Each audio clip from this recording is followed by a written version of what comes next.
지금은 중국 관련한 전문 자산운용 회사인 조인에셋 글로벌 자산운용의 운영대표로 계신 바로 오성진 대표님 나오셨습니다. 안녕하세요. 어서 오십시오. 네, 안녕하세요. 네. 네, 반갑습니다. 대표님, 전 처음 뵙습니다. 오늘. 아, 예. 네, 저도 여의도에 난다긴다는 고수분들 많이 뵀는데 왜 숨어 계셨어요?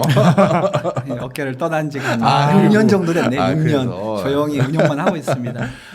제가 대기실에서도 여쭤보긴 했는데 이렇게 리서치를 직접 하셨을 때랑 운용을 하셨을 때 시장을 바라보게 되는 관점이 좀 달라지시나요? 어떻습니까? 이제 분석은 하나에 좀 깊이 보는 시각이 있다 보면 네. 운용을 하려면 좀 넓게 보는 것 같아요. 특히 이제 중국하고 이제 미국이 글로벌 하다 보니까 예. 사실 한국만 보는 시각보다는 글로벌 시장을 봐야 되기 때문에 좀 넓게 볼 수 있는 그런 장점은 있는 것 같습니다. 예, 그렇군요. 항상 그게 궁금했습니다. 리서치 그 애널리스트로 계시다가 운용력으로 가신 분들은 또 어떤 뷰로 바뀔까 했는데 그런 차이가 있었군요. 셀 사이드에 있다가 바이 사이드로 가면 좀 더 편하시죠? 그렇죠. 갑인데 편하죠. 그런 위치 한번 있어봤으면 좋겠는데. 꼭 가셔야죠. 네. 자, 오늘 여쭤봐야 될 게 너무 많습니다. 예, 예. 자칫 잘못하면 저희 인포맥스 라이브 그 시간 중에서 오늘 최장 시간이 될 수도 있어요. 빨리빨리 끝내야죠. 아유, 근데 대표님 또 어려운 걸음 하셨는데 언제 또 오실까 싶어가지고 저희 하여튼 물어볼 때는 물어볼 텐데 시간 허락하시면 예. 답변해 주시면 좋겠습니다. 먼저 우리 차장님 먼저 여쭤봐 주실까요? 아니, 질문하세요. 저는 네. 머릿속으로 질문을 몇 개 가지고 왔어요. 알겠습니다. 그럼 제가 일반적인 질문 해드리고 내 중국 펀드 어떻게 되는 거야? 지금 수익률이 네. 국내 반토막분이 안 돼요. 맞아요. 그거는 이제 뒤에 말씀을 해주시겠죠? 네. 그런 것들 준비를 했으니까요. 그러면 제가 먼저 좀 큰 얘기부터 하겠습니다. 2021년 이제 상반기도 뭐 마무리되어 가고 있어요. 근데 이 상반기 마무리가 되어 가는데 우리 한국 증시도 솔직히 뭐 노골적으로 표현드리면 재미 좀 봤고 미국 증시 투자하신 분도 아주 큰 재미 봤고 그런데 상반기 중국 증시를 봤을 땐 뭐 이렇게 큰 힘을 못 받았다는 느낌이 많아요. 어떻게 이런 상황을 어떻게 평가하시는지부터 좀 궁금합니다. 네. 뭐 작년하고 재작년은 같이 달렸죠. 그래서 이걸 그렇죠. 갖다가 이제 커플링이라고 그러죠. 네. 같이 커플이 같이 가는 것처럼 네. 그렇게 갔는데 이 19년, 2020년 같이 갔던 이유는 유동성이죠. 결국 이제 코로나도 터졌고 그다음 미중 무역 전쟁도 끝나면서 돈이 풀리니까 유동성 장세가 펼쳐지면서 동반했는데 2021년 올해 들어오면서 상반기는 다른 그림을 그렸단 말이에요. 그래서 미국은 잘 갔죠. 네. 뭐 차트에 보시는 것처럼 12.5% 이제 올라갔는데 중국은 뭐 어제 기준까지 해봤더니 3.6%밖에 못 올랐단 말이에요. 뭔가 다르다. 네. 뭐냐면 디커플링이 되고 있다라는 점이죠. 네. 그럼 뭐냐면 중국은 다른 상황이라는 얘기죠. 음. 그러니까 뭐가 다른 상황일까라는 것은 뒤에 좀 분석을 해드리고 결론을 말씀드리면 중국은 미리 코로나도 벗어났다. 미리 경제도 회복이 되고 있다. 네. 그러니까 좀 여유가 생긴 것 같아요. 그러니까 여유가 생긴 부분이 어디로 연결되냐면 유동성으로 연결되는 부분이 결국 상반기 중국이 가지 못했던 흐름이었다고 볼 수가 있겠고 그런 상황이 나타나다 보니까 큰 흐름으로 보게 되면 지금 이제 변곡점에 왔다. 지금 현재는 네. 항상 그 유동성 장세에서 실적 장세로 넘어갈 때는 한번 숨 쉬고 넘어가야 되거든요. 그러니까 숨 쉬는 과정이 상반기가 되지 않았느냐.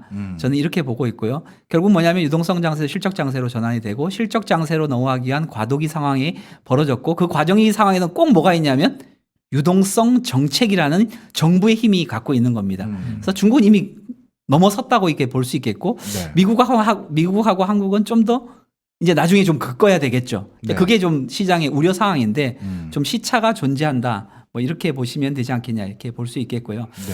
중국은 이렇습니다. 이제 결국은 이제 조정은 이런 과정을 거치는데요. 첫 번째는 가격이 떨어져요. 네. 가격 조정 네. 구간이 있고 그 다음에 곧바로 못 올라와요. 네. 그래서 이제 기간 조정이라는 게 있는 거고요. 기간 조정을 끝나게 되면 다시 이제 올라가게 되는데 네. 이 올라가는 힘은 뭐냐면 펀더멘탈에 의해서 올라가는 국면으로 바뀌어가고 예. 있다라는 거고 저기 이제 기간을 끊어봤거든요. 5월 11일 이후에 반등 구간인데 네. 반등 구간에서 약했던 중국이 높죠. 오히려 좀 더 많이 올랐네요. 그렇죠. 네. 그래서 중국은 이제 미리 유동성 장세에서 실적 장세 전환을 마무리하고 이제는 본격적인 실적 장세로의 성격을 달리해 가고 있다라는 점이 이제 상반기를 지나면서 중국의 모습이 아니냐 이렇게 볼 수 있겠습니다. 그거에 대해서 한 가지 말씀을 드리면 네. 우리나라의 주식시장을 리딩하는 종목들은 그래도 더 대내적인 포션보다도 대외적인 포션이 많은 수출 의존적인 산업군들이 증시를 이끌어 가는데요. 네. 요즘 중국 증시 첫 번째 질문은 네. 중국 증시를 리딩하는 회사들은 대외 의존도가 좀 떨어지고 내수지향적인 회사들이 많은가요? 예, 예. 그러면 네. 상대적으로 지금 대외적으로 중국을 압박하고 있는 G7 국가라든가 미국의 이런 대외 압박이 중국 증시에는 영향이 적다 이렇게 보시는 건가요? 영향이 있었죠. 예. 2018년에는. 예. 근데 이제 2019년, 2020년을 겪었으니까 네. 중국이 전략을 바꿨어요. 우리는 수출해서 예. 세계 공장의 역할에서 수출해서 먹고 살겠다라는 정책을 벌였습니다. 예. 그러면서 이제 올해 시작된 게 14차 5개년 계획인데요. 예. 네. 이 14차 5개년 계획의 핵심은 뭐냐면 내수 성장입니다. 쌍순환이죠. 그렇죠. 이제 쌍순환 전략을 잘하시네. 이미 공부가 좀 되셨습니다. 네. 그래서 하나는 뭐냐면 내수 시장을 키워서 내수가 잘 되게 되면 네. 그거에 따라서 해외 수입을 많이 늘리게 될 것이고 예. 중국이 수입을 늘리면 해외 경기가 좋아지면 다시 수출이 늘어난다. 이게 쌍순환이죠. 결국 이제 내수를 키워서 세계 경제를 살려주고 세계 경제가 살아나면 다시 거기다가 수출하겠다는 전략을 바뀌었기 때문에 지금 중국의 핵심 모멘텀은 내수 성장이 앞으로 5년 동안 중국을 끌고 갈 수 있는 핵심 그 정책이다. 이렇게 보시면 되겠습니다. 그러면 지금 약간 이제 조정 국면을 지나고 나면 먼저 좀 꿈틀꿈틀 대면서 성장을 주도할 산업군도 주로 내수에 기반으로 한 곳이라고 보면 될까요? 근데 거기에 뿐만 아니라 내수를 키우는데 그럼 중국이 뭘 사겠냐는 거죠. 네. 14억 인구가 뭘 소비하겠습니까? 뭐 먹는 것도 엄청 수입하던데요. 그치, 중국이 이렇게 농산물 수입 많이 하는지 몰랐어요. 저. 그렇죠. 이제 이렇게 먹는 거가 커지는 것도 있지만요. 네. 세계의 가장 큰 전기 자동차 시장이라는 것이 중국이라는 것을 잊지 않으시면 되고요. 예. 세계에 가장 많은 스마트폰을 소비하는 시장이 중국이라고 보셔야 될 것 네. 같고요. 이제 5G 투자 많이 하잖아요. 예. 세계 5G 투자의 가장 큰 시장이 중국이라는 중국이구나. 것도 역시 봐야 된다. 그렇다 보면 내수 소비라는 것이 필수 소비재라는 소비도 있지만 네. 또 하나는 뭐냐면 IT 소비의 가장 큰 시장이라는 점도 좀 주목할 필요는 있다. 저는 이렇게 보고 있습니다. 알겠습니다.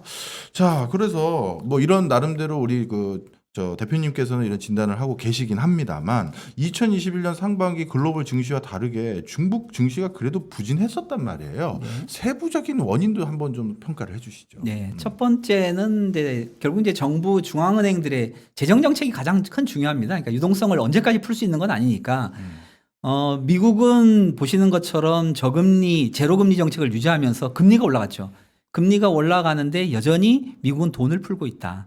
그러니까 유동성 장세가 지속된다는 거고 코로나에서 역시 완전히 벗어나지 못했다는 그러한 의미도 담고 있죠. 그러니까 미국은 유동성을 풀어야 될 정도로 여전히 경기가 완연한 회복세를 가지 않았기 때문에 유동성 장세가 지속이 된다라는 거니까 상반기는 유동성 장세 지속, 센티멘탈 좋았죠.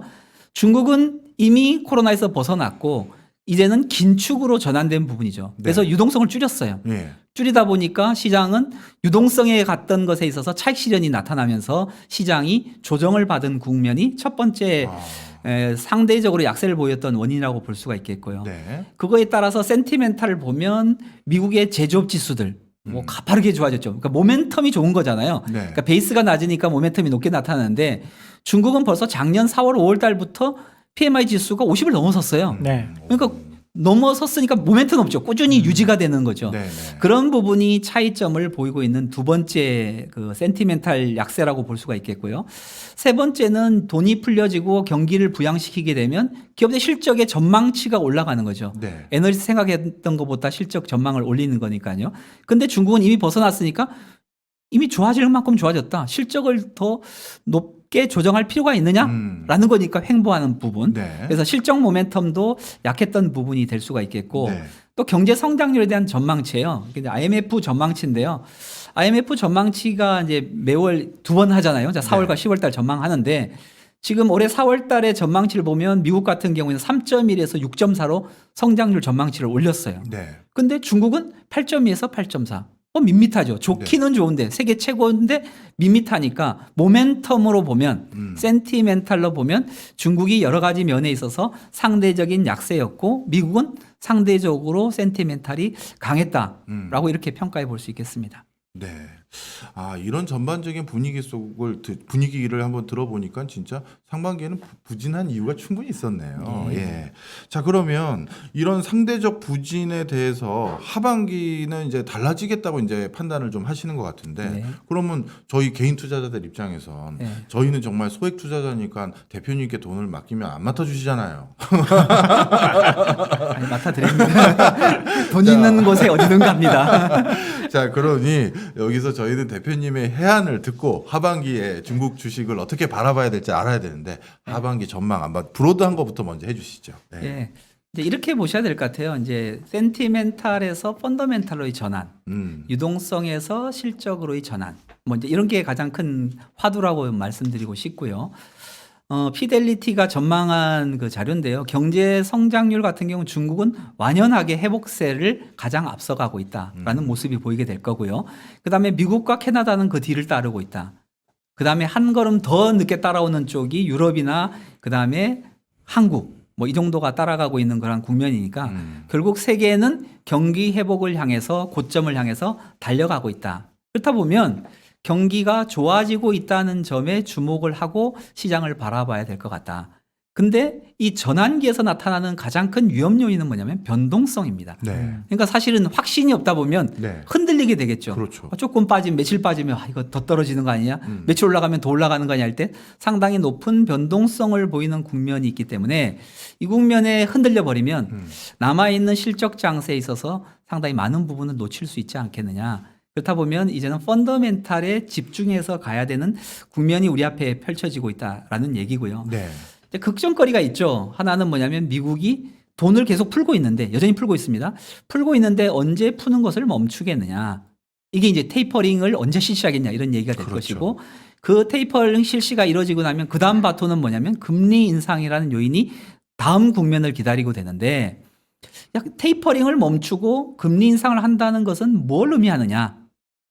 실적 경기가 좋아져서 이미 좋아졌다는 얘기죠. 그렇죠. 좋아져서 더 이상 돈을 풀 필요가 없다. 예. 이제는 너무 과열이 되니까 금리를 인상시켜서 과열을 줄여야 되겠다라는 의미를 담고 있다는 것을 놓치면 안 된다 이렇게 보여집니다. 네. 그래서 앞으로 남아있는 짧게는 6개월 길게는 한 1년 정도의 기간은 결국 본격적인 경기 회복 우리가 체감할 정도의 흐름이 나타나고 있기 때문에 변동성에 흔들려서 네. 펀더멘탈을 놓치지 않았으면 좋겠다라는 게 제 생각이고요. 예. 그러면 중국은 뭘 갖고 그러면은 펀더멘탈을 만들어낼 거냐라는 예. 것이 가장 큰 요인이 되는데요. 상반기는 돈을 푸는 걸 멈춰버렸고요. 재정 정책도 공격적으로 안 했어요. 예, 예. 그러니까 안 해도 될 정도로 경기가 좋았다는 얘기죠. 예. 그러면 하반기는 중국 정부는 뭘 해가지고 확실한 경기 회복을 만들어낼 거냐. 네. 뭐 지금 그 중국 경제 전망치 나오는 거 보면 한 9% 정도는 자신 있다 이렇게 얘기가 나옵니다. 자, 그렇게 되는데 취업자 수도 한 1,100만 명은 무난히 달성할 수 있다. 이런 정도의 자신감을 가지고 있어요. 그러면 뭘 갖고 하느냐는 것이 앞서 말씀드렸던 쌍순환 전략에서 소비 시장을 키우겠다. 사실 미국 시장은 GDP에서 한 70%가 소비잖아요. 네. 네. 중국은 전체 GDP의 50%가 소비라는 거죠. 그러니까 네. 소비 시장을 충분히 한 5년 정도 키울 만하다라는 충분한 자신감을 갖고 있기 때문에 네. 이와 같은 부분에 주력할 것이다. 그와 관련된 장려 정책이나 재정 지원 정책도 상당 부분 나올 거다라는 것을 봐야 될 것 같고요. 두 번째는 중국이 투자를 하는데 어디에다 투자하냐면 친재생, 네. 탄소 중립 사회 네. 이것이 세계 화두가 되기 때문에 네. 여기에 가장 뒤떨어져 있는 곳이 중국입니다. 네. 역설적으로 신재생에 투자를 할 수밖에 없는 것이 역시 중국이고 그렇죠. 가장 큰 소비 시장은 이 친재생에서 시장은 중국이 될 수밖에 없다. 예. 이런 얘기고 사실 중국이 반도체 전쟁이 벌어졌잖아요. 예. 네. 자동차도 제가 참 요새 아이러니한 거는 자동차가 반도체가 없어서 못 만든다. 네. 이게 이제 큰 변화이잖아요. 결국 자동차는 기계가 아니라 전자 제품화되고 있다.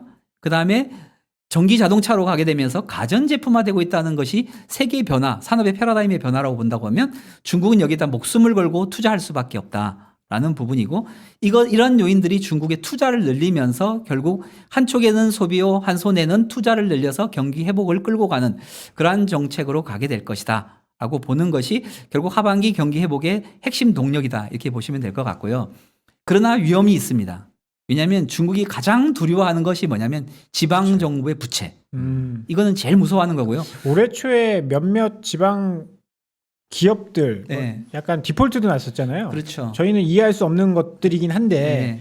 몇백억 디폴트 나고 막 그래서 야 이거 무너지는 거 아니야? 네. 라고 생각을 했었는데 뭐 별 이유 없이 별 그 이슈 없이 그냥 쭉 지나가고 있어요. 네, 중국에는 이제 우리가 언론에 거론되는 기업들은 수많은 뭐 몇만 개 되는 기업 중에서 한두 개 정도가 거론될 수 있는 부분이고 중국에 있어서 이제 부채 문제에 봐야 될 것은 돈을 빌려준 사람이 문제거든요. 네. 100%가 국영은행입니다. 음. 그리고 빌려간 애들이 누구냐면 전부 다 국영기업. 국영 네, 기업. 국영 기업들. 그러면 왼쪽 호주머니나 오른쪽 호주머니나 같다는 얘기죠. 정부 입장에서는. 그래서 결국은 뭐냐면 이제 우리가 부채가 문제가 되려면 두 가지가 위험한 겁니다. 첫 번째는 달라. 돈 내놔라. 네. 위험한 거죠. 두 번째는 이자를 갚을 능력이 없어요. 네. 이 두 가지가 되는데 이 두 가지 문제에 있어서 중국은 앞서 말씀드린 것처럼 별로 위험 요인은 아니다. 그러나 정부는 관리를 한다라는 네. 요인이고요. 이 버블이 이제 유동성 장세의 버블은 어디서 나타나냐면 부동산 시장에서 나타납니다. 그걸 제일 걱정하는 것 같고 중국은 작년부터 앞서서 부동산 시장의 과열을 막기 위해서 혈안이 돼 있습니다. 그 뭐냐면 미래에 발생할 위험을 사전적으로 차단하겠다는 얘기겠죠. 그래서 이 두 가지 규제는 아마 계속되는 규제가 될 것이고 경제 성장률의 발목을 잡는 요인이 되겠지만 성장을 끌고 가는 축은 한쪽에 쌍순환 전략에 의한 소비 시장과 그다음에 신산업에 대한 투자 전략 이 두 가지를 갖고 경기를 끌고 가는 전략을 가져갈 것 같다라는 여기서 거고요. 하나만 여쭤보겠습니다. 예, 예. 우리나라 같은 경우는 여태까지 한 뭐 3, 40년을 반추해 봤었을 때 우리나라 내수 경제가 활발해지는 촉매제 역할을 항상 건설 경기였거든요. 네. 건설 경기가 좋으면 내수가 살아났었어요. 그렇죠. 그건 여러 가지 이유죠. 건설 부분이 고용 유발 개수도 제일 크고 여러 가지 파급 효과도 제일 크니까요. 네. 근데 중국도 내수를 살리겠다라고 하면 그리고 지금 여러 가지 중국 정부의 내부 플랜을 보면 뭐 스마트 시티로 내륙 지방 낙후된 곳에 500개 스마트 시티를 짓겠다라든가 대규모 SOC 사업들을 예정하고 있는데 그런데 부동산을 누르겠다. 이게 좀 앞뒤가 안 맞는 것 같은데 이걸 어떻게 제가 받아들여야 될까요?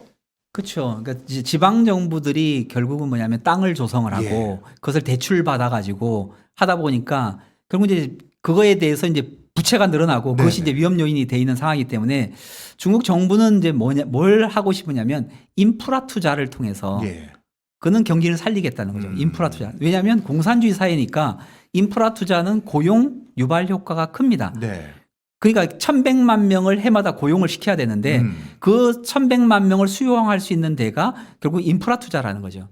그러면 부동산 시장을 잡겠다는 건 뭐냐면 주택 시장이죠. 네. 아. 역시 한국도 주택이요, 미국도 주택이요, 중국도 역시 주택 시장은 결국 개인이 대출을 받아서 네.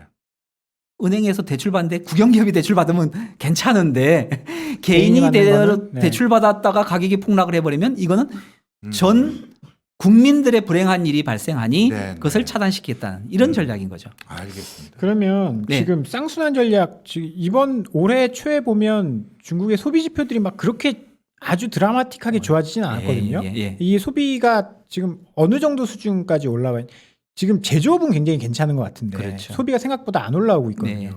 그게 사실 소비를 정부가 일으키고 싶다고 해서 일으킬 수 있는 것도 아니고 예. 지금 보면 산화 제한 정책도 그렇죠. 풀었잖아요. 그렇죠. 이게 쉽사리 안 되는 문제인데 네. 어떤 전략들을 좀 그러니까 할 수 소비 있을까요? 시장을 키우려고 하면 뭐 자동차 살 때 뭐 네. 돈을 지원해 준다든가 네, 가전제품 10년짜리 지난 거 살 때 지원해 준다든가 뭐 이런 정책을 피긴 하는데 여전히 이제 우리의 소비 여력도 뭐냐면 전세 가격 올려오고 주택 가격 올라가면 소비 여력이 줄어들죠. 네네.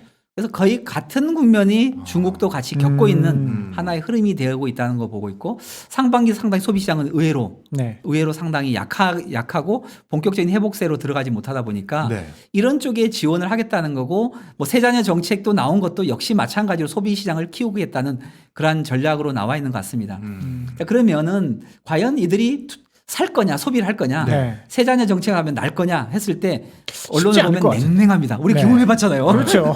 누가 세자든 네. 낫냐 젊은 80년대생 90년대생은 절대 낳지 않는다는 거죠. 그렇죠. 네. 지금 뭐 이미 이제 1,000만 원 준다 그래도 안 났는데. 근데 주택 때문에 그렇죠. 똑같은 문제 때문에 여기도 똑같이 사교육이 엄청나다고 그렇죠. 하더라고요. 네. 그러니까 그렇게 돼서 소비가 본격적인 회복세를 안 가는데 그러면 어디 쪽에 소비가 나타날 거냐 했을 때 앞으로 이 두 분께서도 어디다가 돈을 들이고 싶느냐라고 했을 때 전기 자동차. 그렇네요. 사실 그잖아요. 네, 네, 네. 이제 그러니까 이런 쪽에 대한 그러니까 신 IT, 인프라 이런 쪽에 대한 투자에 대한 소비 여력을 주고 장려 정책을 피면 그러니까 결국 세계 팔리는 자동차의 반이 중국에서 팔리고 있거든요. 네. 네. 사실은 테슬라도 중국에다 공장을 져서 맞아요. 중국을 대상으로 하고 중국이 막 규제하니까 모든 것을 수용하는 쪽으로 가잖아요. 그렇죠. 근데 그런 것처럼 소비는 내가 사고 싶은 게 없는 게 문제예요. 근데 있을 경우에는 소비가 생기는 거기 때문에 중국은 이와 같은 차세대 산업에 대해서 특히 뭐 전기 자동차, 인공지능, 그다음에 뭐 로봇 청소기 뭐 이런 것들, 로봇 투자 뭐 이런 쪽으로 대한 투자를 늘려서 그쪽에 장려 정책을 둬서 소비를 늘리는 쪽, 뭐 이런 쪽으로 가는 전략이 뭐 소비를 늘리는 핵심 전략이 되지 않느냐 이렇게 뭐 보고 있습니다. 신기술이나 이런 쪽을 좀 소비할 수 있게 예. 하는 쪽을 지원을 해주겠다. 예, 예.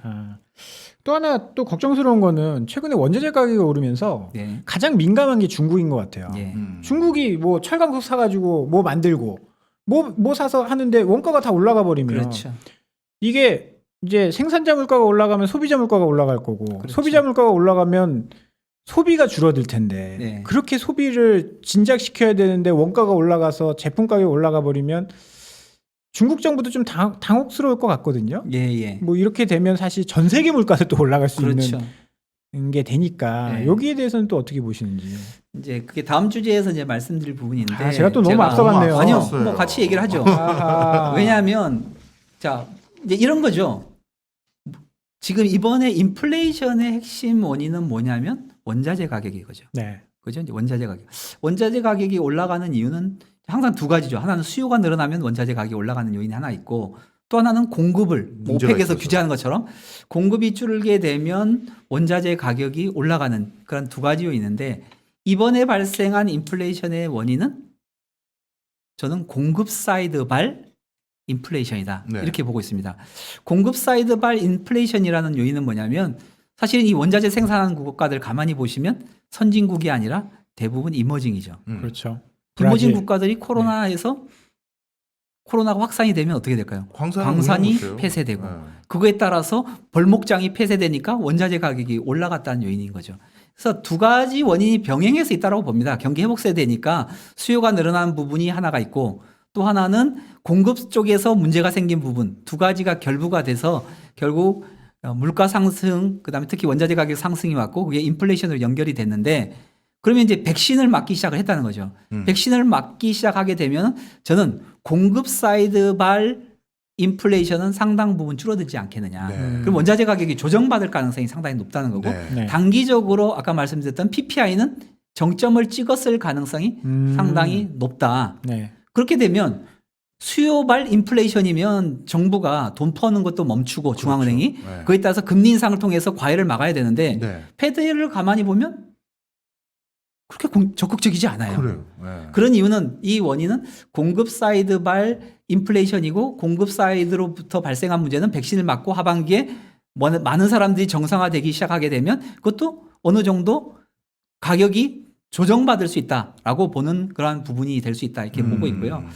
그래서 이제 패드가 계속 이 인플레이션에 대해서 목소리를 내고 있어요. 네. 일시적이라고 그러고 있죠. 예, 라고 하면서 금리는 인상시키는 것을 해봐야 되지 않겠냐 이런 건데요. 앞으로 옐런- 연준에 네. 계속 그 얘기 나올 거예요. 네. 저는 이렇게 보고 있습니다. 인플레이션 백신이라고 보고 있어요. 인플레이션 백신. 이해되시죠? 네. 그죠? 미리- 어차피 내년에 가면 테이퍼링 해야 되고 네. 나중에 금리 인상 시켜야 되는 거는 당연히 하는 해야 될 건데. 일. 너무 오래 기간 동안 지금 제로 금리 하면서 돈을 풀어놓은 상황이기 때문에 네. 그래서 패드는 저는 이렇게 봅니다. 무조건 그 연준 회의 있을 때마다 인플레이 백신을 계속 놓을 거다. 인플레이션 백신을. 그럼 시장은 반영을 했다가 좀 지나고 하면 괜찮네. 실제적으로 그런 일이 벌어졌을 때는 미리 이미 백신을 많이 맞아 놓으면 미리 자연스럽게 자본시장이 넘어가지 않겠느냐라고 보는 게 제 시각입니다. 네. 자, 이런 과정에서 제가 어제 보내주신 PPT를 보고 저 슬라이드 설명이 되게 재밌었어요. 네. 지금 슬라이드 장표 한번 보여주시면 미국 10년물 국채하고 중국 10년물 국채의 흐름과 함께 저 PDKG 저건 네. 어떤 의미인지 한번 설명 좀 배당 해주시죠. 성장 모형이죠. 그렇죠. 그래함도 배당 성장 모형 뭐 재무 이론에서 가장 핵심인데요. 결국 요구 수익률 금리가 올라가면 주가는 떨어지게 돼 있다. 네. 뭐 이런 거죠. 그래서 지금 현재 이번에 인플레이션 국제 원자재 가격이 올라가고 금리가 올라간 부분이 같이 연동이 됐고 그거에 따라서 주가가 조정받은 거죠. 근데 이게 미국 시장이 일어난 일이 아니에요. 중국 시장에서 이런 일이 일어났다. 이렇게 보는 거고요. 네. 그러면 그 다음 바톤은 누가 받아야 되냐면 EPS 성장률이죠. 네. 배당 성장인데 G는 그래서 EPS 성장률인데 EPS 성장률이 받아주게 되면 이제는 금리는 안정화되고 배당 성장이 높게 되면 그것이 주가를 끌어올리는 요인으로 가게 될 것이다. 그것이 이제 실적 장세를 얘기하는 거죠. 그래서 실적 장세에 대한 그림이 나타나고 있고 그래서 보시면 이제 중국이 상반기에 보게 되면 밸류에이션 조정이 왔어요. 밸류에이션이 과도하게 올랐던 부분이 충분히 밸류에이션 조정이 왔고 올해 2021년 중장기 실적은 지속적으로 상향 조정되고 있는 그러한 네. 그림이 나타나고 있고 네. 실제로 상반기 1분기 이제 실적 발표가 끝났는데요. 네. 매출이 22%, 지배주주 순이익이 43% 늘어났습니다. 그러니까 실적이 상당히 좋게 나왔다는 것이 나타났고 곱하기 4를 항상 우리는 하는 버릇이 있죠. 네. 그러니까 4를 해보게 되면 올해 실적 성장도 상당히 높을 것이다. 이렇게 보고 있는데 실질적으로 올해 작년이 2.3% 이익 증가가 나타났거든요. 지배주 순이익이. 네. 올해는 한 25%, 내년에는 13.9니까 실적 장세는 올해하고 내년까지 빠르면 뭐 한 상반기에 끝날 수는 있긴 하지만 상반기까지는 이어질 수 있는 실적 상향 조정 과정이 나타나고 있다. 뭐 이렇게 시장을 보고 있습니다. 네. 예, 알겠습니다. 그럼에도 불구하고 이렇게 나름대로 어떤 상반기에 주춤했지만 하반기에 기대를 가져야 될 충분한 이유들을 아마 정말 논리정연하게 쭉 설명을 해 주셨는데요. 아까 우리 박 차장님께서 정말 걱정이 돼서 먼저 잠깐 화두를 던져 주셨는데 그럼에도 불구하고 중국도 특히 중국은 인플레 걱정이 요즘도 지금 산처럼 해야 되는 상황이고 그럼 이렇게 인플레가 감당할 수 없는 수준이면 이건 진짜 경기 성장에 또 발목을 잡지 않습니까? 네. 그러면 이 부분에 대해서 어떻게 생각하시는지 그리고 중국의 금리 기조 이것도 한번 우리 맨날 연준만 보니까요. 그것도 네. 한번 설명해 주시죠. 굉장히 매파적이지 않나요? 중국 계획 경제예요. 네. 중국 철저한 계획 경제고 그에 따라서 그냥 그대로 금융기관에 정책을 내놓으면 금융기관이 그대로 시행이 되니까 사실 그대로 움직이는 거죠. 그러니까 위안화 강세로 간다 하다가 강세 좀 저지해야겠다니까 그냥 약세로 전환되잖아요. 네. 이 정도로 상당히 계획 경제 속에서 움직이는 그런 모습을 갖고 있기 때문에 뭐 중국이란 전 시스템이 그 정부의 목소리 하나에 따라서 움직이는 그런 모습을 보이고 있다 이렇게 보시면 될 것 같고 결국 이런 거죠. 원자재 가격이 올라가면 생산자 물가 올라가고 소비자 물가가 올라가지 않겠냐라고 우려하는 상황이고 중국은 봤더니 역시 인플레 영향이 미미하다. 네. 결국 소비자 물가가 별로 안 움직인다는 거죠. 그러니까 소비자 물가가 움직이지 않는 상황에서 결국 이것을 갖다 부양해야 될 입장에서 그것을 줄이는 쪽으로 가야 할 필요는 없지 않느냐라는 거고요. 그래서 이제 이 상황을 보게 되면 결국 원자재 가격 상승이 결국 미국 국채 금리 상승으로 갔는데 언제 정책 금리 상승으로 갈 거냐라는 네. 것이 걱정거리인데 패드는 이렇게 얘기를 하고 있죠. 한 2023년 말 정도 되면 정책 금리를 올릴 것이다. 그리고 좀 땡겨진다면 2023년 상반기 정도 되면 금리 인상을 하게 될 것이다라고 땡겨볼 수 있는데 그래도 1년 반 남았다는 얘기거든요. 그래서 여전히 미국 같은 경우에 패드는 지금 110만 넘는 상황이고 역시 실제적인 액션으로 가기 위해서는 아직까지 시간이 많이 필요하다라는 쪽에 생각은 가지시면 좋을 것 같고요. 또 하나 보시면 이제 코로나가 공교롭게도 작년 10월 달부터 가파르게 환자 수가 늘어났어요. 특히 네. 인도를 비롯해서 이머징 시장에서 올라갔는데 원자재 가격 상승이 본격적으로 올라간 것도 역시 작년 시점. 10월이옵니다. 그래서 저는 공급 사이드 발 인플레이션이고 그다음에 백신 보급의 확대로 인해서 원자재 가격은 고점을 찍고 조정권에 접어들지 않겠느냐 뭐 이렇게 보고 있고요.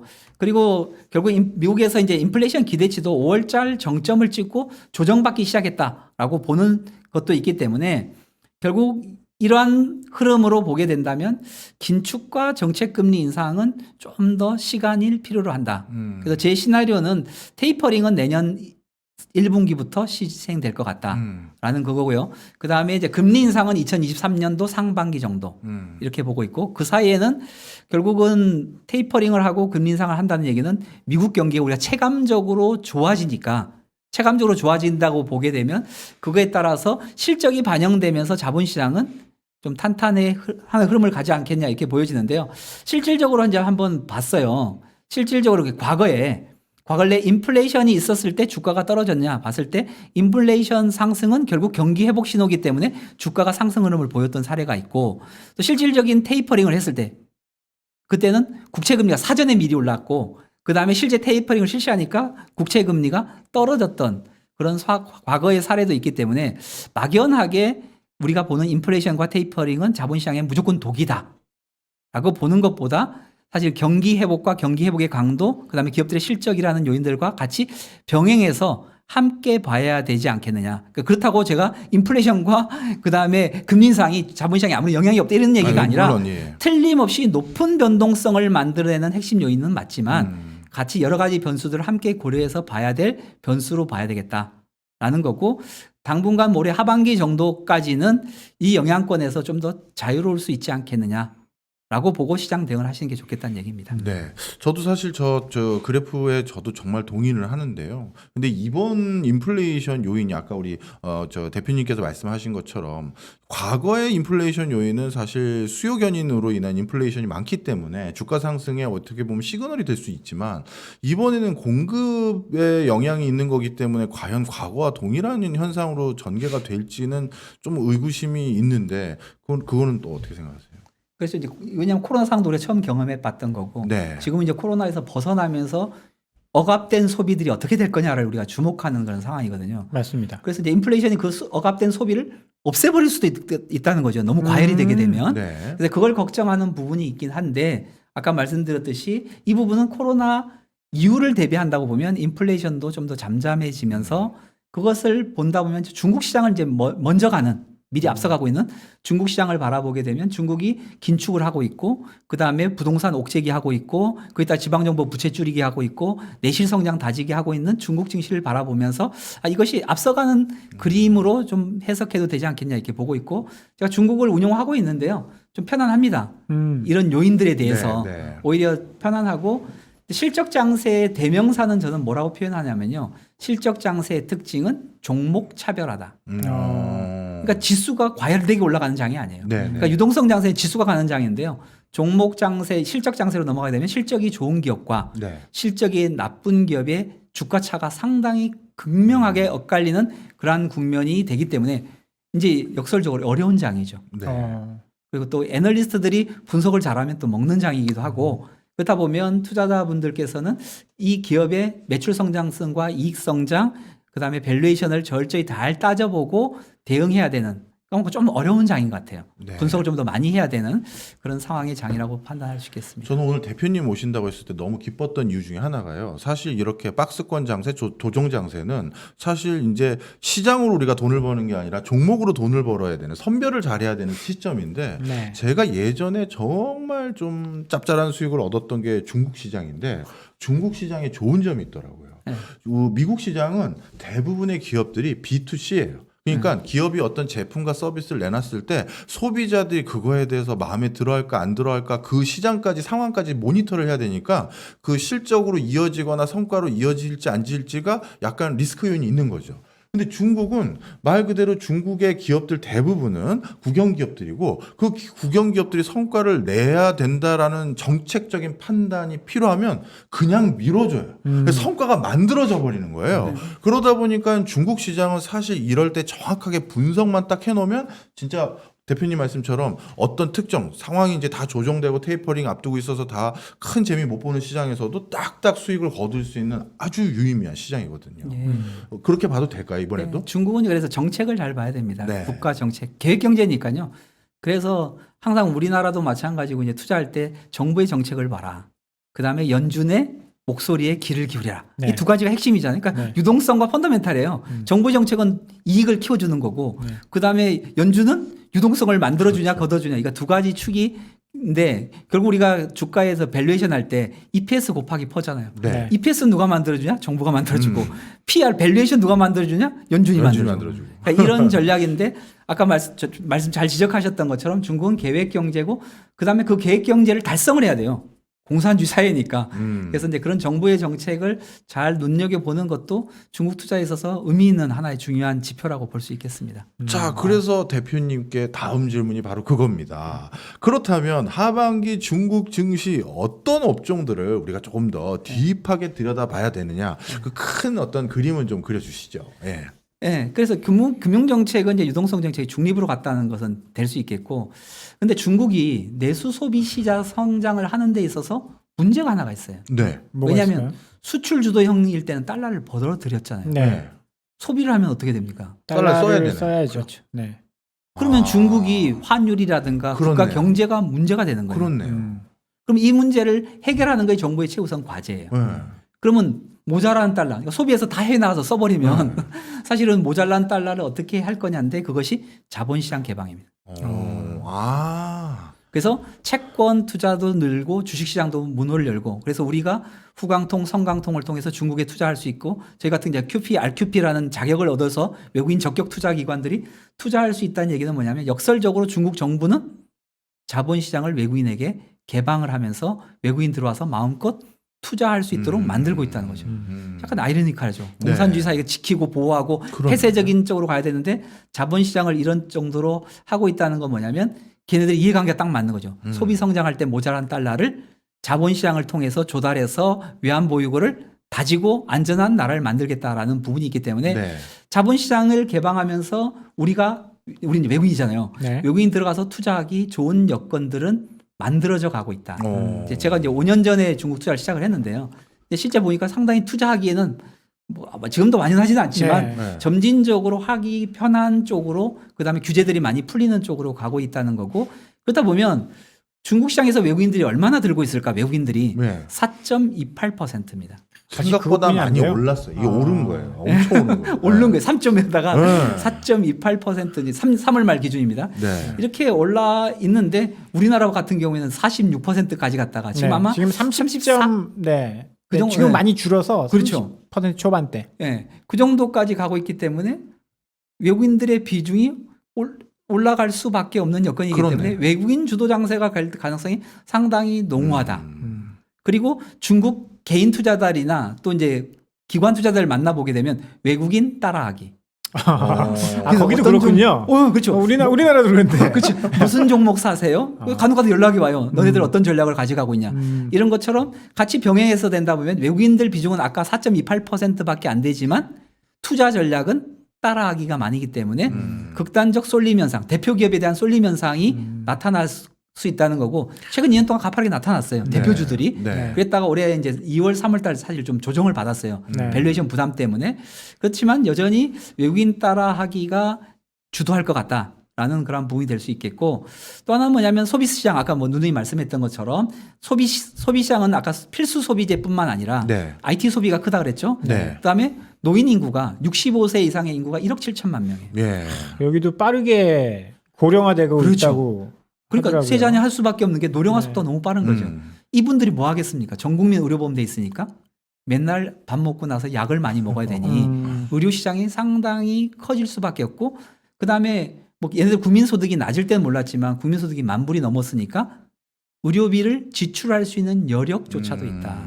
그러니까 엄마 손은 약손 한다는 얘기는 뭐냐면 국민 소득이 뭐 2,000불, 3,000불일 때는 병원을 왜 갑니까? 그렇죠. 지금 먹고 살기도 힘든데. 네. 근데 만불이 됐다는 얘기는 뭐냐면 병원으로 가고 있다는 거고 또 중국 정부가 전 국민 의료보험을 하고 있다는 점이 되기 때문에 헬스케어 시장도 상당히 커질 수 있다. 다만 하나 경계해야 될 요인은 뭐냐면 전 국민 의료보험을 하니까 국가가 입찰제를 한단 말이에요. 그러니까 정부가 입찰하는 약가를 납품을 하려고 보면 가격을 얼마나 디스카운트 시키냐 봤더니 70%, 80%를 깎아요. 정부가 아주 날강도인데요. 그러니까 제네릭 있잖아요. 카피약이나 이렇게 해서 경쟁력 없는 약품은 사면 안 돼요. 대신 가격을 깎는 대신 그만큼 물량은 채워줘요. 14억 인구의 대상에서 하니까. 그래서 이제 옥석은 헬스케어라고 해서 무조건 제약이라고 해서 다 가면 안 되고요. 헬스케어도 역시 옥석을 가리는 쪽으로 가야 되겠다라는 거고 아까 말씀드렸듯이 지금 현재 바이오로 세계는 자율주행의 시대, 전기차의 시대, 그다음에 로봇의 시대, 뭐 이제 인공지능의 시대로 가고 있잖아요.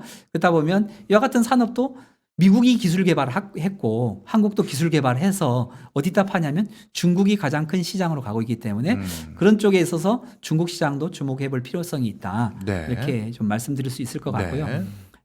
지금 현재는 코로나 이후를 대비해야 되는 시장으로 가고 있고 모멘텀은 코로나 때문에 야기됐던 유동성은 이제는 백신 개발과 치료제 개발로 실적으로 넘어가는 상황이고 그렇다 보면 우리가 주목해야 될 건 소비 정상화. 소비가 잘 되면 제조업 정상화. 제조업이 잘 돌아가기 시작하면 기업의 실적 정상화. 그러니까 이 국면이 남아 있는데 테이퍼링과 인플레이션 때문에 이 남아 있는 국면을 버릴 것이냐. 근데 쉽지는 않습니다. 아까 옥석을 가리는 국면이 있기 때문에 네. 거기에 좀 더 집중해야 되고 또 이게 전문가라든가 또 여러분들 스스로 기업을 분석할 수 있는 능력을 키우면 충분히 가능하지 않겠느냐 이렇게 여러분들에게 말씀드리고 싶고요. 그 다음에 이제 외국인들인데요. 외국인들은 제가 이제 후광통, 성광통 개방된 이후부터 계속 꾸준히 중국을 봤는데요. 악재가 터지면 팔아요. 외국인들도. 네. 그래서 코로나19 터질 때 한 18조 정도 팔더라고요. 네. 또 트럼프가 화웨이 공략할 때 보니까 한 15조 정도 팔더라고요. 근데 올 들어서는 안 팔아요? 안 팔고 계속 사고 있습니다. 음. 그래서 이제 어제까지 데이터를 봤더니 작년 1년 동안 샀던 금액을 지금 5개월 만에 그만큼 샀어요. 그러면 가장 많이 샀을 때가 2019년인데요. 유동성 장세 때 가장 많이 샀는데 제가 보기에는 하반기 남아있는 기간 동안 보면 과거에 샀던 것보다도 사상 최고의 외국인 매수가 나오지 않겠느냐. 아니 우리나라는 지금 외국인이 5월 달에 한 달 동안 10조 팔았거든요. 맞아요. 근데 지금 중국은 계속 사고 있다니까 네. 뭔가 좀 외국인이 이런 얘기하기는 좀 그렇지만 한 발 빠른 뭐 이렇게 투자들을 잘 하잖아요. 네. 그래서 중국 시장도 좀 관심을 가져봐야겠다는 생각도 좀 드네요. 네. 왜냐하면 이제 가격 조정이라고 해도 되겠죠? 예. 요새 네. 중국 시장은 네. 기간 조정인가요? 기간 조정이나 어찌됐든 조정- 간에 조정을 받고 있으니까. 예, 예. 근데 외국인 자금 들어간다라니까 왠지 쏠깃한 이 사대주의적 생각인가요? 아니 그런 생각이 아니라 저도 저런 관점에서 하나 더 외국인이 중국 주식을 사야 될 이유 중에 하나가 또 요즘 계속 위안화 강세가 예상되고 있었잖아요. 그렇죠. 그러니까 이 어떻게 보면 외국인들이 중국 시장에 관심을 두는 이유 중에 하나는 뭐 어떻게 보면 이제 우리 대표님께서 말씀하신 펀더멘탈적인 부분에 대한 기대감도 있겠지만 환율이라는 또 하나의 매력적인 요소가 있기 때문에 예. 그것 때문이 아닐까 싶기도 한데. 예. 가장 이제 중요한 건 이렇죠. 이제 패시브 펀드 있잖아요. 네. FTSE, MSCI, S&P 다우지수. 네. 이 패시브 펀드에서 중국에 대한 비중은 지속적으로 늘어갈 수밖에 없어요. 왜냐하면 이게 기계적이잖아요. 예. 그게 있겠군요. 근데 중국이 1경 5천조 정도 시장인데 네. 그 중에서 시가총액을 20%에서 30%만 패시브 펀드에서 반영을 하고 있어요. 그러니까 얘네는 이제 30% 한꺼번에 반영하면 한 곳을 팔고 한 곳을 가야 되니까. 그렇죠. 네. 그래서 지금 현재는 20에서 25% 정도 되는데 지속적으로 중국의 본토, 특히 A주 같은 경우에는 패시브 펀드에서 비중을 늘릴 수밖에 없고요. 네. 반대적으로 이제 한국 같은 경우는 줄일 수밖에 없으니까 액티브 말고 패시브 펀드들은 한국 비중 축소에 중국 비중 확대라는 전략은 그냥 기계적으로 할 수밖에 없다는 거고 지금은 이제 그런 게 끝난 상태거든요. 지금 이제 휴직이에요. 네. FTS나 MSCI 휴직이다 보니까 액티브 펀드들이 움직이는 것 같아요. 그러니까 액티브 펀드들은 뭐냐면 코로나 이후를 대비하는 거와 함께 거대한 내수 소비 시장의 확대 그에 따라서 중국 정부의 정책 뭐 이런 거에 투자하는 것 같고 뭐 지금 현재까지는 올 들어서는 위안화 강세였기 때문에 강세 베팅하는 부분이 있었고 그래서 이제 액티브 펀드들 중에서 두 가지가 있는데 모멘텀 플레이 하는 친구들이 있고 예. 펀더멘탈 플레이 하는 친구 있는데 모멘텀 플레이 하는 친구들은 중국 정부가 우리 위안화 강세 이제 싫어. 네. 이러니까는 차익 실현하는 거죠. 네. 그래서 그 얘기가 나온 다음부터는 차익 실현하고 있습니다. 예. 일부. 그래서 단기 차익 실현 움직임이 나올 수 있겠다는 거고 네. 장기적으로 사는 친구들은 중장기적인 중국의 내수 소비 시장 성장 그에 따라서 세계 가장 큰 IT 시장 뭐 이 네. 두 가지를 보면서 투자하는 그러한 부분도 병행해서 있다 이렇게 볼 수 있겠습니다. 알겠습니다. 예, 또 다음 차트 한번 보면요. 왜 이렇게 한숨 쉬세요? 아니 갑자기 질문을 하려서 네. 숨이 갑자기 찼어 죄송합니다. 네, 자 그래서 아까 제가 이제 예고해 드렸던 그렇다면 이제 전반적인 흐름을 이제 봤단 말이에요. 네. 근데 우리 대표님 우리 개인 투자자들에게도 선물 하나 주고 가셔야죠. 이런 종목들은 좀 주목해서 앞으로 관찰 좀 해보십시오라고 하는 관심 종목 추천 좀 부탁드립니다. 네. 네, 뭐 제가 운용을 하기 때문에 펀드에 있는 종목은 얘기는 할 수는 없고 그렇죠. 그 아이디어를 이제 들면 제가 네. 뭐 한국 애널리스트 하다가 한국의 전문가인데 네. 사실 중국만 현재 투자하고 있는 그런 이유는 뭐냐면 이런 겁니다. 한국에서 있었던 일이 중국에서 똑같이 반복되고 있다는 거죠. 네. 그 중에서 이제 키워드는 1인당 국민소득 8,000불에 투자해서 15,000불에 매도하자. 뭐 이런 전략을 저는 이제 구현하면서 상품을 내놓고 있는데요. 네. 똑같습니다. 그러니까 8,000불에 시장 개방되고 외국인 들어오고 그다음에 기관화 장세 펼쳐지고 우리 다 경험했던 거잖아요. 그렇죠. 중국 얘기하면 똑같아요. 우리나라의 과거가 중국에 담겨져 있다. 그래서 어떻게 보면 중국은 한국에 투자를 오래 하셨던 분이라고 보면 살짝 보이죠. 곁눈질만 해도 보여요. 좀 더 따라오는 모습이 보이지 않겠느냐. 자, 이런 시각이고 뭐 중국에 대해서 사실 뭐 아킬레스 반응을 보이는 뭐 이제 이런 분들도 계시긴 하는데 사실은 중국이 미울수록 중국에서 돈을 빼와야 됩니다. 그렇죠. 우리 많은 네. 기업들이 제조가 갖고 그렇네. 그다음 현대차, 기아차 가가지고 유통업체들 가가지고 부품업체들 가가지고 털렸죠. 돈도 못 빼오잖아요. 맞아요. 네. 근데 유일하게 돈을 빼올 수 있는 길은 우리가 투자를 이때까지 해서? 잘하는 아. 투자해서 빼오면 결국 중국을 통해서 먹고 사는 충분한 가능성이 있는 부분이기 때문에 우리 자본시장의 실력을 이제 중국에서 해야 되는데 그런 차원에서 중국은 우리의 과거가 담겨져 있으니까 투자하기 어떻게 보면 좀 쉬운 나라가 되지 않느냐라는 생각을 갖고 시작을 했고 현재 하고 있고요. 미국은 좀 어렵죠. 앞서간 나라니까. 네. 그래서 미국은 어려워서 제가 투자를 안 하고 있고 우리 운용해서 중국을 투자하고 있는 건데 결국 한국에서 이제 이런 거죠. 사람들은 한국에서 삼성전자를 다시 사고 싶다.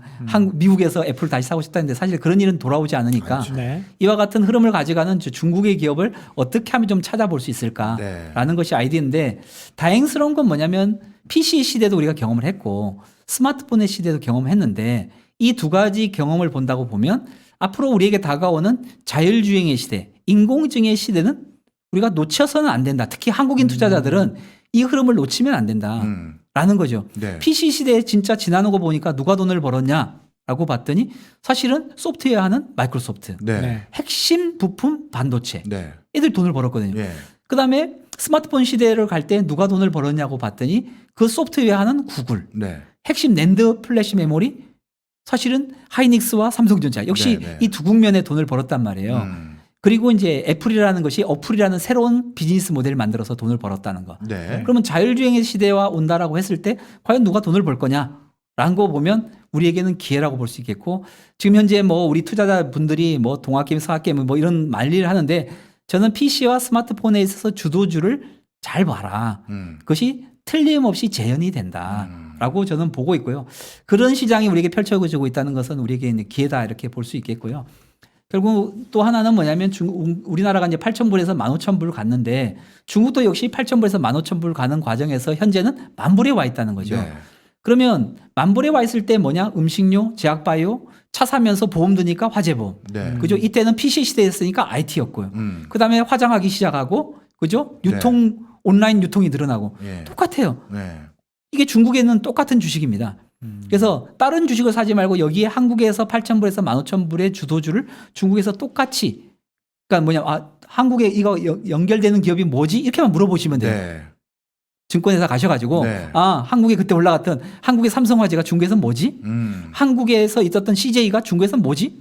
그래서 매칭을 시키되 2등, 3등은 살 필요가 없잖아요. 우리가 그렇죠. 경험해봤잖아요. 예. 그래서 그런 기업들을 사는 전략으로 가져가시면 그렇게 어렵지 않다라는 건데 제가 이제 애널리스트 하다 보니까 결국 이제 차트가 우상향하는 차트가 있고 그냥 박스권 변동하는 차트들이 있더라고요. 네. 그래서 변동하는 차트면 경기 사이클을 많이 타는 기업들은 변동을 해요. 네. 근데 이런 구조적, 그러니까 독점성과 수익성 영업이익률 한 10% 이상을 보는데요. 이런 기업들은 길게 보니까 우상향을 해요. 차트가. 근데 이렇지 않으면 박스권입니다. 두 번째는 뭐냐면 경기 변동을 타면 과거는 5년마다 경기 변동을 타잖아요. 네. 그래서 경기 변동을 타는 것은 박스권인데 경기 변동을 타지 않고 구조적으로 성장하는 것은 상향 차트입니다. 네. 이런 기업에 주목해야 된다는 거고 또 8,000불에서 15,000불 구간에 가장 큰 수혜를 보는 쪽 이게 이제 제 말이 아니고 중국에 있는 사람들한테 이런 주식이 뭐냐라고 보면 차이나 바이마하고 백마주다 이렇게 얘기한 겁니다. 그래서 이제 이런 개념의 주식을 중국은 사기 좋은 시장이다라고 이제 말씀드리고 싶고요. 그게 결국 이제 소비주와 업종 대표주에 많이 모여 있고 그리고 이제 소비주와 헬스케어 그다음에 4차 산업혁명을 주도하는 기업 이게 기술주는 다 미국에 있죠. 그리고 그런 기업들이 시가총액이 1,000조가 넘는 기업들이 미국에 많이 있는 것 같아요. 네. 네. 결국 중국에서도 이런 100조를 향해서 달려가는 100조 이상에 있는 기업들도 이제 미국에도 많이 있는데요. 미국에도 100조 넘는 기업을 봤더니 한 60, 70개, 80개 정도 되는 것 같아요. 우리나라는 삼성전자 하나잖아요. 네. 네. 일본은 도요타 한 개. 근데 중국은 한 20개 정도 되는 것 같고요. 그만큼 상당히 이런 거대한 세계 시장을 주도하는 기업들이 있기 때문에 이런 기업들에 좀 투자하게 되면 좀 투자할 때 성공할 확률이 높지 않느냐 이렇게 보여집니다. 네. 이 기준이 명확하니까 참 확 들어오죠. 네, 네. 확 들어오고 공부하기 좋은 것 같아요. 보통은 많은 분들이 약간은 모호한 개념에 뭐 성장한 걸 사라 뭐 그렇게 이야기하시는데 저건 내용이 참 좋네요. 그러면 뭐 추가적으로 더 이야기하실 만한 부분은 이제 리스크와 관련된 내용들일 것 같은데 일단은 여기에 대해서는 우리 시청자분들도 질문을 좀 많이 하셨어요. 워낙에 중국이라는 나라가 신뢰가 조금 떨어지는 부분도 있고 네. 공산주의 국가다 그렇죠. 보니까 이제 자본시장에서는 좀 반대되는 측면이잖아요. 네. 그래서 걱정스러운 부분들이 있는데 네. 뭐 리스크에 대해서도 중국 투자를 할 때 이런 것도 좀 조심해야 된다. 이런 부분 좀 말씀을 해주시죠. 그러니까 이제 이런 것 같아요. 제가 이제 중국을 한 6년째 분석하면서 이제 운영을 하고 있는데요. 네. 아는 것만큼 보이는 것 같아요. 그러니까 사실 이제 우리 한국 시장은 이제 아는 만큼 잘 보이잖아요. 네네. 미국 시장도 대부분 이제 영어가 되니까 네. 쉽게 자료도 구할 수 있고 투자하는데 지금 현재 뭐 해외 투자한다지만 거의 뭐 90%가 미국 시장에 투자하고 있는 상황이거든요. 맞습니다. 중국 상황이 좀 접근하기가 힘들어요. 네. 언어의 장벽이 좀 크지 않나 생각이 돼요. 중국어라는 거 맞습니다. 사실 하시는 분들이 그렇게 많지는 않고 자료도 그렇게 많지는 않고 하다 보니까 그런 언어의 장벽도 있고 특히 또 공산주의라는 또 독특성 그렇죠. 뭐 이런 부분이 있기 때문에 접근하는 데 있어서 좀 잘 안 보인다. 그리고 불투명하다. 그다음큼 좀 잘 모른다. 뭐 이런 요인들이 겹쳐져 있다라고 보여지고 있고 중국이 투자를 주저하게 하는 요인은 뭐냐면 부채비율이에요. 세계에서 기업들 부채비율이 가장 높다라는 거고 한국도 사실 외환위기 전에 부채비율 높았죠. 네. 외환위기를 겪으면서 부채가 자본화되면서 우리나라가 이제 건전해 준 쪽으로 가게 되는데 중국도 여전히 부채가 높은 것이 위험 요인은 틀림없습니다. 근데 아까 말씀드렸던 것처럼 이 부채가 위험하려고 하면 빌려준 사람이 달라고 해야 된다. 이자를 못 갚아야 된다. 근데 이자 못 갚으면 중국 정부가 나서서 인프라 매출을 일으켜줘요. 네. 그러니까 이자를 갚게 해주고 고용하게끔 해주고 그다음에 은행들은 달라고 하지 않으니까 철저하게 지표상으로는 위험해 보이긴 하지만 그러나 냉정하게 보면 그렇게 위험이 통제 가능한 위험이다 이렇게 봐야 될 것 같고요. 두 번째 보면 부채는 많지만 사실 사원이 갖고 있는 부채 그다음에 이사님이 갖고 있는 부채 절대 규모로 보면 이사님이 부채가 많죠. 절대 규모로 보면 그러면 이사님이 부채를 많이 갖고 있다고 위험하다고 하지는 않는 거거든요. 왜냐하니까 아파트도 있고 자산도 있고 네. 자, 그러니까 뭘 봐야 되냐면 당연한 한쪽 평면 부채만 보는 것이 아니라 뎁투 캐시 같이 보게 되면 중국은 부동산 가격이 올라갔으니까 자산이 얼마나 커졌겠어요. 네. 중국은 저축률이 거의 40% 가까우니까 은행에 예금이 얼마나 많이 있겠습니까? 이런 차원에 보면 뎁투 캐시 관점에서 보면 중국은 상당 부분 낮다. 경제 공급에 비해서 이런 점에 좀 주목해 볼 필요가 있다고 말씀드리고 싶고요. 또 하나 뭐냐면 변동성입니다. 중국 자본시장이 뭐 6,300 갔다가 2,000 오고 1,800 가고 그러니까 2015년에도 5,200 갔거든요. 네. 그게 뭐 2,400까지 갔던 이런 높은 변동성을 보이는데 중장기적으로 봤더니 10년마다 중국은 변동성이 떨어지고 있어요. 변동성이. 그래서 121, 78, 36. 변동성이 떨어지고 있잖아요. 그러니까 변동성이 10년마다 낮아지고 있다는 것은 변동성이 낮다는 얘기는 뭐냐면 위험이 줄어들고 있다라고 봐야 될 것 같고요. 그러면 왜 중국은 위험이 줄어들고 있느냐라고 봤더니 딱 두 가지입니다. 외국인이 들어오고 있다는 것.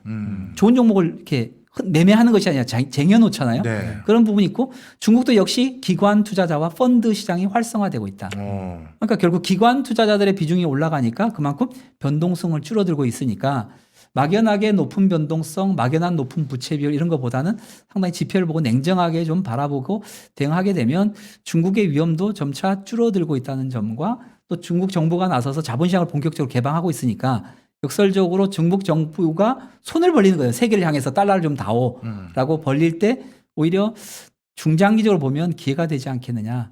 이런 시각으로 보셨으면 좋겠다는 말씀 드리고 싶습니다. 네.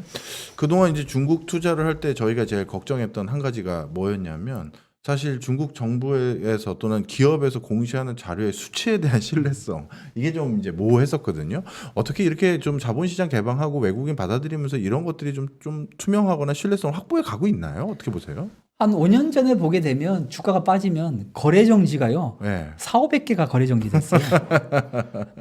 그랬잖아요. 그러니까 네. 지금은 거래 정지가 거의 뭔 얘기 없죠. 들어보셨죠? 네. 그게 뭐냐면 이제 대주주들이 워낙 부채를 은행에서 얻기 힘드니까 자기 지분을 맡겨놓고 은행에서 대출 받은 거예요. 근데 주가가 떨어지면 마진콜이 더 담보를 더 내놔야 되잖아요. 네. 그러니까 중국은 제도는 어떻게 되냐면 이사의 결의로 거래 정지를 요청할 수가 있어요. 그러니까 마진콜을 당하니까 주가가 안 떨어지게 하려고 거래 정지를 시켰는데 MSCI, FTSI 이 패시브 펀드에 가입이 되면서 그걸 다 못하게 막아놨다.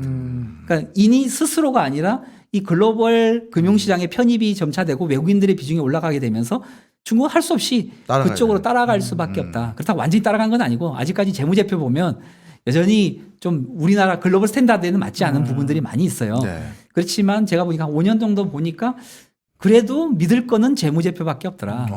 저는 이제 중국을 뭐 유창하게 하는 것도 아니고 국내 애널리스트만 했는데 그래서 결국 재무제표만 들여다보고 그거에 따라서 투자를 하게 되는데 재무제표만 보더라도 그나마 투자할 수는 있겠더라라는 네. 말씀 드리고 싶습니다. 알겠습니다. 그러면 마지막으로 지금 뭐 아직은 수면 위로 떠오르진 않았지만 미중 갈등이 이제 조금 이제 바이든도 어느 정도 국내 상황 수수료가 나면 또 이제 중국이랑 싸울 거거든요. 네. 잠깐 좀 쉬고 있는데 여기에 대해서는 어떻게 이제 실질적으로 투자를 하고 계시니까 네. 어떻게 보고 계신지 의견 마지막으로 좀 여쭤보고 네. 같은 싶습니다. 질문인데요. 네. 그 우리 미국한테 마지막으로 도전을 할 법한 지위까지 올랐던 그건 경제적인 부분에서 일본이 얼마나 참혹한 비참한 최후를 받는지 네. 저희는 복격했거든요. 중국이 그렇게 되지 않을까라고 우려하는 분들도 있어요. 네. 그 같은 질문입니다. 예. 예. 그래서 중국은 그것 때문에 정책을 바꿨다는 거죠. 이제는 우리가 세계 공장의 역할을 통해서 네. 수출해서 먹고 사는 것은 포기한 겁니다. 음. 그러니까 이제 소비 정책으로 바꿨기 때문에 네. 그러니까 외풍에 벗어난 거죠, 일단. 네. 그래서 무역 전쟁의 이슈는 미중 간에 있어서 거론되겠지만 사실 무역 전쟁의 이슈는 수면 아래로 가라앉았다, 앉았다 이렇게 봐야 될 것 같고요. 네. 네. 그럼 무슨 전쟁이 남았냐면 기술 패권 전쟁이에요. 그러니까 앞으로 다가오는 사회, 지금 이제 자율주행의 시대, 그 다음에 5G 시대, 그 다음에 4차 산업혁명의 시대, 이 기술 표준을 누가 가져갈 거냐? 네. 라고 했을 때 미국은 세계의 기술 표준을 갖고 가고 싶은 거죠. 네. 근데 중국은 자기 나름대로의 기술 표준을 하고 싶은 거죠. 네. 그래서 여기에 대한 갈등이라고 볼 수가 있겠고요. 그렇다 보면 이제 저는 이제 중장기적으로 이렇게 봐야 될 것 같아요. 세계의 표준은 두 개가 될 것 같다. 중국 표준, 미국 표준. 그러니까 미국 표준이 세계를 제패하는데 중국에 가서 팔려고 하면 물건을 팔려고 하면 중국 표준을 따를 수밖에 없는 거죠. 그렇죠. 그러니까 무슨 얘기냐면 테슬라가 세계 방방곡에 다 팔 수가 있어요. 근데 중국에서 가서 팔려고 하면 중국이 너네 서버, 왜냐하면 테슬라가 딱 카메라로 위치라든가 이런 데이터들 다 호스트에 다 가져가거든요. 그래서 그걸 갖다가 관공서에 들어오지 못하게 막는다든가 네. 그래서 너네 서버를 중국에다 둬라. 네. 한데 중국에 두고 있다는 거죠. 중국에서 팔기 위해서는. 네. 그렇다 보면 기술 표준 전쟁은 상당히 더 격화될 거다. 영원히 꺼지지 않는 거라고 볼 수가 있을 것 같고 그래서 이제 반도체도 지금 현재 이슈가 되고 있고 5G 표준도 문제가 되고 있고 전기 자동차도 문제가 되고 있고 배터리도 문제가 되고 있긴 하지만 결국은 두 개의 표준으로 가게 될 것이다. 그 사이에 치열한 싸움이 될 것이다. 그러면 중국은 어떻게 될 거냐? 거대한 내수 시장을 갖고 있기 때문에 자국 내에서의 표준을 만들어가는 그러한 구도로 가게 되지 않겠느냐. 그러나 외형적으로는 치열한 싸움은 아마 지속될 것 같고요. 미국이 노리는 건 지적재산권이죠. 그래서 로얄티를 받는다든가 그런 것에 대해서 카피하는 것을 막는다든가 지금 현재 뭐 반도체 쪽에서 일어나고 있는 상황이거든요. 그러면서 중국도 그것을 계기로 해서 국산화하고 기술하고 세계 필요한 돈은 내고 하는 투명한 쪽으로 가야 되겠죠. 그게 앞으로 가야 될 길이라고 보여집니다. 네. 그러면 중국이 내수를 기반으로 신산업에 대한 기술 패권에 대한 그래도 시장은 우리 그 자국 내부 기업에게 제공해 주면서 네. 그걸 자꾸 육성하려고 하는데 그것만 가지고더라도 5G라든가 중국 반도체 관련한 회사에는 충분히 투자를 해도 괜찮다고 판단을. 예, 충분히 경쟁력을 정부가 또 보조금도 주고 키우고 하거든요. 맞아요. 그게 정책적인 특이해요. 게 그게 문제. 중국은 기업이 파산하는지 안 하는지 누가 정하는지 아세요? 공산당이 정합니다. 필요하면 더 지원해 하고 끝이에요. 참 특이하더라고요. 예.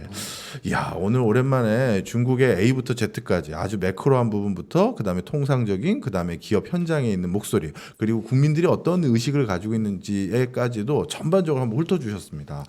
모처럼 저희가 미국 주식이나 한국 주식만 쳐다보다가 아주 또 새로운 어떤 시각을 갖게 돼서 정말 좋은 것 같고요. 항상 이런 조종장일 때는 우리가 꼭 해야 될 일이 있지 않습니까? 바로 포트폴리오를 조정해야 되는 겁니다. 맞습니다. 이 포트폴리오를 조정해야 될 때 우리 아주 적시한 타이밍에 우리 대표님께서 큰 시간, 귀한 시간 내주신 거에 대해서 다시 한번 감사드립니다. 제가 끝나시기 전에 제가 예. 제 소회를 제 느낀 바가 좀 있어요. 예. 제가 펀드를 2개 하고 있는데 네. 국내 드디어 개인 상담이 들어가는군. 국내 펀드를 하나 하고 있고 중국 펀드를 이제 하나 펀드는 네. 이제 2개인데 나머지는 다 ETF나 그렇게 하고 있고 수익률을 보니까 너무 화가 나는 거예요. 국내 절반뿐이 안 돼서 그러면 이거 중국을 자르고 미국이나 들어갈까 요 생각이었는데 완전히 바꿨어요. 요것도 저도 그럼 같은 고민이 개인 상담이 또 아니, 그거 나만 할 거야. 알았어. 국내에 많이 오른 거를 중국으로 가는 게 사실 포트폴리오 조정하는 거거든요. 그렇죠. 이 오른 거에 몰빵하는 게 아니라 네. 포트폴리오에 이제 조금씩 조정해 가는 게 그게 정말 오늘 대표님 이야기 듣고 제가 딱 그 운용 전략이 딱 떠올랐어요. 오늘 너무 저는 감사하고 네. 굉장히 많이 배운 그런 시간이었습니다. 네. 감사의 인사를 끝나는 거죠? 이렇게 훈훈하게 마무리해야죠. 알겠습니다. 뭐 제가 뭐 틀린 얘기 한 건 아니죠? 네, 맞습니다. 네. 그래서 이제 보면 이제 우리 투자자분들이 이제 해외를 투자하잖아요. 네. 네. 해외 투자를 할 때 이제 유의할 점은 우리 국내에 사는 것처럼 단기적인 시각보다는 한 10년 정도 보고 투자하는. 그래서 한국에도 이제 10년이라는 투자 상품들이 많았잖아요. 네. 어느 날 눈 떠봤더니 한국에서 10년 투자할 수 있는 상품이 없다는 거죠. 네. 그건 뭐냐면 구조적 성장이라는 것도 한국이 이제 3만 불에 오다 보니 네. 그 다음에 다음 흐름에 주도할 수 있는 그러한 산업이라든가 구조적 성장에 대한 것들에 대한 기대감이 많이 줄어 있다는 얘기거든요. 네. 그런 차원에서 중국을 보면 한번 10년 투자했을 경우에 성공할 확률이 있느냐라고 봤을 때 한국에 과거가 있다고 그랬잖아요. 네. 네. 그러니까 8,000불에 시작해서 10,000불이 왔고 네. 중국이 15,000불, 20,000불까지를 충분히 갈 수 있다라고 보게 되면 결국 이제 우리가 기업 밸류에이션 할 때 국내 총생산과 시가총액은 같이 가게 돼 있다. 네. 이렇게 얘기를 하잖아요. 네. 그러면 중국이 15,000불 가고 20,000불 간다라고 보면 중국의 자본시장도 시가총액도 같은 크기로 커간다라고 볼 수 있다고 보면 장기적인 잘 모르겠어요. 네. 장기적인 관점에서는 충분한 이런 포트폴리오 전략이 필요하지 않느냐. 예. 충분히 가능하다라고 저는 이렇게 보고 있습니다. 예. 지금 질문이 하나 와 있어 요것만 여쭤보겠습니다. 혜정님께서 아마 우리 대표님 말씀 듣고 중국 기업들에 관심이 높아지셨나 봐요. 그래서 중국 기업들을 알 수 있는 자료가 있어야 되는데 우리 개인 투자자들은 네. 요즘은 방송에서도 미국 주식은 얘기하지만 중국 주식은 잘 얘기 안 하니까요. 네. 어떤 그런 자료 같은 걸 어디서 얻을 수 있을까요? 뭐 이런 거 물어보셨는데. 증권회사의 HTS에서 보시면 예. 해외 증시, 네. 그 다음에 투자 정보, 네. 거기 들어가게 되면 중국하고 미국에 있는 정보들이 다 있습니다. 하루에 중국 뉴스는 보니까 하루에 한 100개 정도가 나오고 있고요. 오. 미국은 한 60개 정도 납니다. 네. 그러니까 연합인포맥스가 네. 주관을 해서 예. 제공하는 서비스입니다. 네. 그러니까 연합인포맥스 훌륭한 박정희 또 연합인포맥스를 연합인포맥스. 네. 예. 그리고 아주 많은 정보도 있습니다. 네. 한번 찾아보시면 다 있습니다. 그리고 아주 고민하지 마시고요. 조인에셋 글로벌 자산 운용에 맡기시면 맞아요. 그냥 손 안 대고 코 풀 수 있습니다. 그럼요. 아까 네. 약속해 주셨습니다. 저처럼 소액 투자자도 맡아 주시겠다고. 네. 많은 사랑 부탁드리도록 하겠고요. 대표님과는 이만 저희 알겠습니다. 너무 오래 붙잡고 네, 있었어요. 네. 빨리 아유. 보내드리려고 했는데 네. 궁금한 게 많아가지고. 너무 궁금한 게 많아가지고 정말 장시간 시간 내주셔서 다시 한번 감사드리고요. 언제 꼭 시간 내시면 또 한번 찾아주셨으면 하는 간절한 바람입니다. 네, 감사합니다. 네, 감사합니다. 감사합니다.